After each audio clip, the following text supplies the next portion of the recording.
What's going on, guys? Welcome back to WWE Network and Show, where I, Graham Jason Matthews, break down all the original content I watch on the WWE Network and on Peacock. And today we're talking Season 2, Episode 3 of WWE Ruthless Aggression. No, I will not do it in the Vince McMahon voice. This episode was all about the first Revolution, an all-women's episode of Ruthless Aggression here today. I forgot to mention in my first two reviews of the first two episodes of Season 2 that the narrator for this season is none other than Pat McAfee.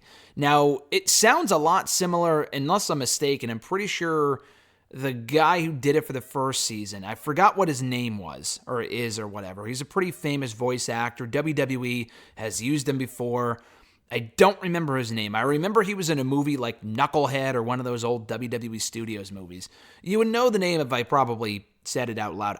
That was not the same guy they brought back for this one. I don't know why. Pat McAfee's great, though. He sounds a lot like the guy from the first season, if I'm remembering correctly. Unless the first season was narrated by Mauro Ranallo or someone along those lines. I don't really remember, but just wanted to point that out.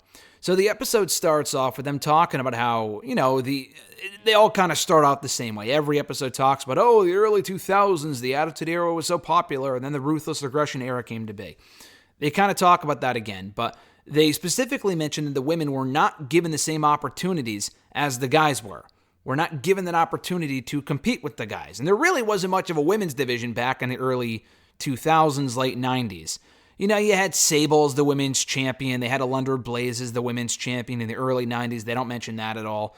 The women's division was defunct for a while in the mid-90s, brought back for Sable, who won the women's championship. I don't remember. Didn't she win the title in the late 90s? And I remember Stephanie was champion for a time. They had a championship, and they moved away from it, and then they brought it back at Survivor Series 01. But even when they had a division, quote-unquote, it really wasn't much of a division. They didn't really have a lot of time for their matches, and when they did have matches, it was more catfighting than actual wrestling. So they recapped WWE purchasing WCW in 2001, and that created a whole different type of competition because now everyone, not just the people within the company, but now WWE and WCW guys were struggling for the same amount of television time. And the women suffered the most because they brought in women from WCW, including Tori Wilson, among a few others. But the women just at that point in time were not a priority to WWE or Vince or whoever was, obviously Vince, but really the powers that were in WWE at that point in time. And they were only there, Tori Wilson said, for pure entertainment purposes. That's really what they were utilized for, which was just terrible, but that was their role on the show at that point in the eyes of the officials in WWE. Tori recalled working on a match all day long before the show would start, and then their match would either be cut or just short on time, and they would go home, quote unquote, almost immediately, meaning like the bell would ring, and then they would say, all right, go home, finish up. And that wasn't just the thing in the early 2000s. It kind of made it sound like that went away once the Ruthless Aggression era came to be, and Finlay helped take over, which I'll get to in a second. That was the case for many, many more years after that. The women got more opportunities. They had great matches. Trish and Lita came along, which was awesome. That was amazing. But, women were going home almost immediately up until, 2011, 2012? Even at that point, they were having 30-second matches. So, it really wasn't that, it wasn't really that foreign of a concept even all those years later. Like, for the next 10 years, I would say. We don't really see that now, although it does happen from time to time. It happened on SmackDown a couple of weeks ago when Naomi and Aaliyah faced, I think it was Shane and Natalya, and the match was over in like 30 seconds. But it hasn't gone away entirely. Just wanted to point that out. But obviously that was frustrating for the women, and they felt like they weren't as important. They were also told that what they wanted to do wasn't what the audience wanted to see. And the audience is to blame for that, but at the same time, they were conditioned to want to see puppies and chant for puppies and see bras and panties matches because that's what the company gave them for such a long time in the late 90s. They weren't chanting for puppies in the early 90s because that's not what the company was giving them.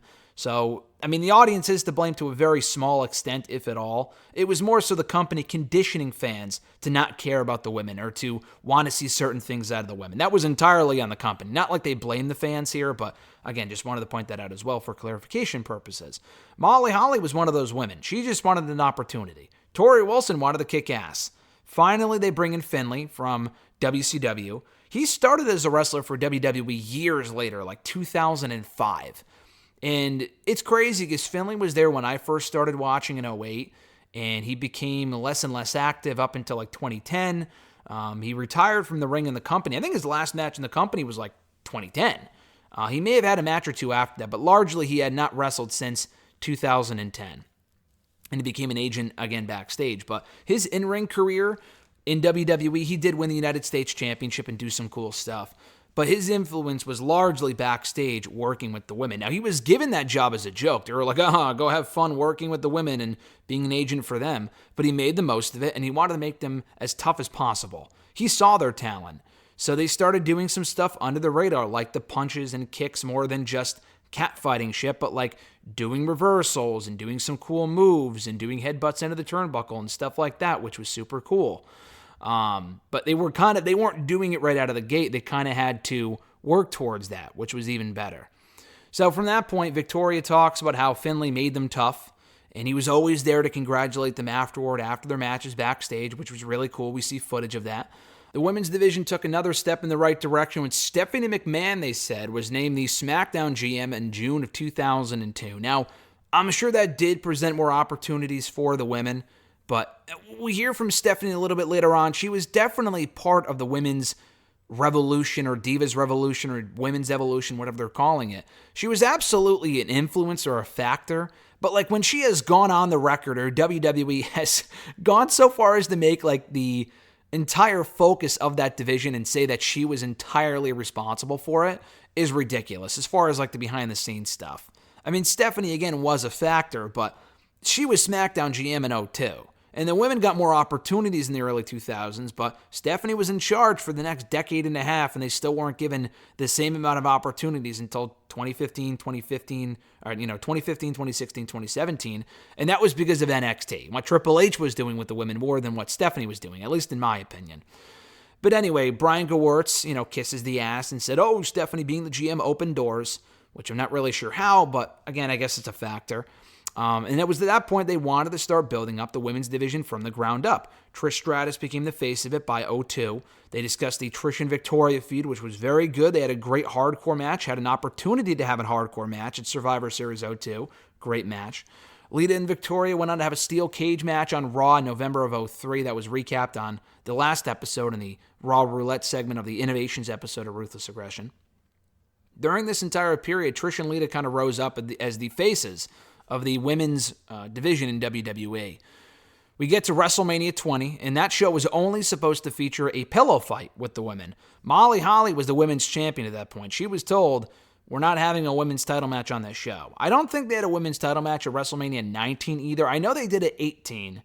19, I don't think they did. 20, they weren't supposed to until she said here that she, I don't know if it was joking or if she was just, I don't know if what she was talking about, but she kind of made it sound like she suggested she outright wanted to shave her head if it meant getting on the WrestleMania card. She was like, if I shave my head, can we get on the card then? And again, I don't know if she was joking or if she was serious when she said that. The way that she said it kind of made it sound like she was joking, but I could assume that was the case, and then Vince was like, yeah, let's do it if you're willing to do it, and then she was, and she lost to Victoria and had her head shaved. Trish and Jericho also with their storyline going into WrestleMania 20, where Trish stole the show by turning on Jericho, and the Jericho-Christian match was great, but what people more so remember about that moment or match was Trish turning on Jericho and aligning with Christian. Molly and Victoria in the Trish turn were way more memorable, according to Gewirtz, than the pillow fight, which I agree with. I mean, they showed clips of the pillow fight. I've only seen WrestleMania 19 a few times. I couldn't even tell you who was in it. I think Tori Wilson was in it. Dawn Marie, maybe. I have no idea. Not that I really gave a shit about that stuff anyway, but I can't even tell you who was in it. I think it was like 4 women, wasn't it? But yeah, when I think of WrestleMania 20 and the women involvement with that show, I think of Molly and Victoria, and more so the Trish turn as well. They talk about the Diva Search starting up in 2004. Tori was kind of frustrated with it because when she came in, she was a model and she knew that she had to become a wrestler in order to be successful. She was thinking these women were kind of the impression that they can come in, be a model, be sexy or whatever, and they didn't have to wrestle in order to be successful. And that was how they were going to get their opportunities and be slotted above people like her. So she was a little bit frustrated when they first started doing it. They did the Divas Dodgeball match or tournament or game, whatever you want to call it, at SummerSlam 04. I think a pre-tape segment. It was the WWE Divas already on the roster versus the the WWE Diva Search girls. So on the team are a bunch of notable names. Maria was on the team, Christy Hemme, Michelle McCool, who kicked all the Divas' asses, in her own words. She eliminated the entire team 1 for the Diva Search girls, and she admits she didn't make any friends that day, but, maybe she got some heat or whatever, but she couldn't worry about that because she couldn't hold back. It was competitive. She had to do what she had to do. They talk about Trish and Lita main eventing Raw almost exactly 17 years ago from when we speak right now.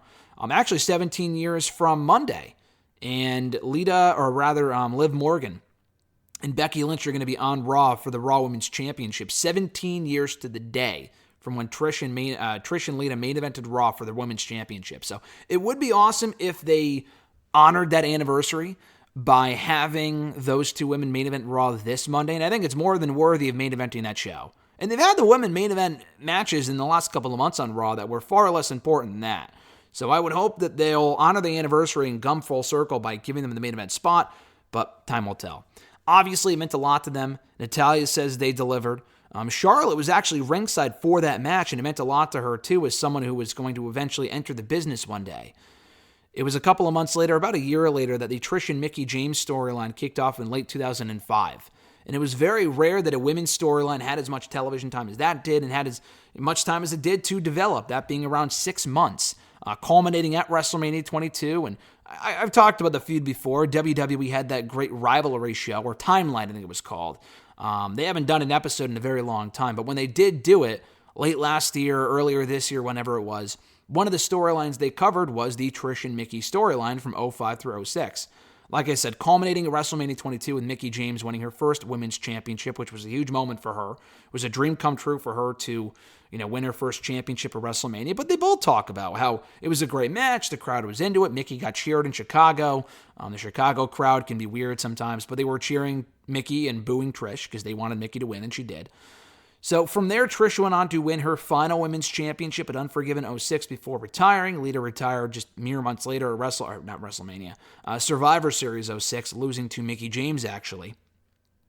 And to kind of wrap up the episode, they talk about how the Diva Search provided a lot of future fresh faces like Layla, who went on to become a multi-time champion in WWE. Eve Torres as well, becoming, again, a multi-time Divas champion in WWE. Also gave us Christy Hemme. Maurice was a part of the Diva Search, among many other women, actually, from that time period. Rhea Ripley, we hear from her very briefly, and she said that she loved Laycool. She would do it with her friends all the time, which is pretty funny. The women from that point became a regular fixture on the show. Not until years later, I would say. I mean, they were a regular fixture on the show, but they would have, again, 10-second matches in 08, 09, 2010, 2011, for a long time, up until, I would say, like 2013, 2014 was when they started to get more time, thanks to NXT, I would say, that NXT influence. But it felt like there was a place for everyone by that point in time, and Mickie James is very grateful for that era. Stephanie talks about the positive outcome that the Ruthless Aggression era had on women's wrestling, and thankfully she did not take all the credit for kind of blossoming the women's evolution, or the Divas Revolution, or whatever you want to call it, in WWE, as she has before. They also recap the Evolution pay-per-view from late 2018, the first all-women's pay-per-view in WWE. They also recap Becky Lynch, Ronda Rousey, and Charlotte Flair having the first ever all-women's main event in WrestleMania at WrestleMania 35 in 2019, as well as Sasha Banks and Bianca Belair main eventing WrestleMania for the first time, or the second time for the women, at WrestleMania 37 Night 1. Trish says their spark started a wildfire, and it's cool to know they kind of started a vocation for other women, in that when she grew up and people would ask her, like all the time, oh, did you always know you wanted to become a WWE women's performer? And she would say, absolutely not, because it didn't exist. I mean, obviously there were women's performers in WWE back in the early 90s, but it wasn't as much of a profession or as much of something you could really aspire to have until Trish and Lita came along and put that women's division back on the map, which is cool. So a very good episode, the shortest one yet, around a little over 30 minutes. So it's unfortunate the women get the short end of the stick again, but I thought it was a good episode. They had a lot of talking heads here, and a lot of it was probably archive footage, but you hear from all the heavy hitters, which was cool. And not only just some of the current people like Rhea very briefly and Natalya and people like that, but all the women that were involved in that era, from Trish Stratus, we hear from her, we hear from Lita, we hear from Molly Holly, Victoria, Ivory, we hear from Michelle McCool. They had some interview stuff done with her about a year or two ago during the whole Last Ride stuff. Mickie James, obviously archive footage, among many other women. So I thought it was cool that we got to hear from so many people on this episode. that were involved in a lot of these moments. So good stuff. Check it out right now on Peacock, Season 2, Episode 3 of Ruthless Aggression, The First Revolution. The next one's going to be covering the D-Generation X episode, the Resurrection of Shawn Michaels, it's called, is the next episode of Ruthless Aggression. I'm going to be probably talking about that tomorrow, so keep an eye out for that review on Saturday. And then the fifth and final one should be up by Monday. And then I also have to watch Broken Skull Session, so keep an eye out for that. And all the other interviews. I got a lot of interviews planned. We got interviews coming here to the channel in the days to come with Liv Morgan and Braun Breaker. Braun's probably going up tomorrow or Sunday. Liv's going up on Monday. So if you're a fan of Liv Morgan or Braun Breaker, keep an eye out here on the channel for both of those interviews. And just stay subscribed for more exclusive daily content here on the channel. Have an awesome weekend, guys. I'm Graham G. Matthews, and I'll catch your ass down the road.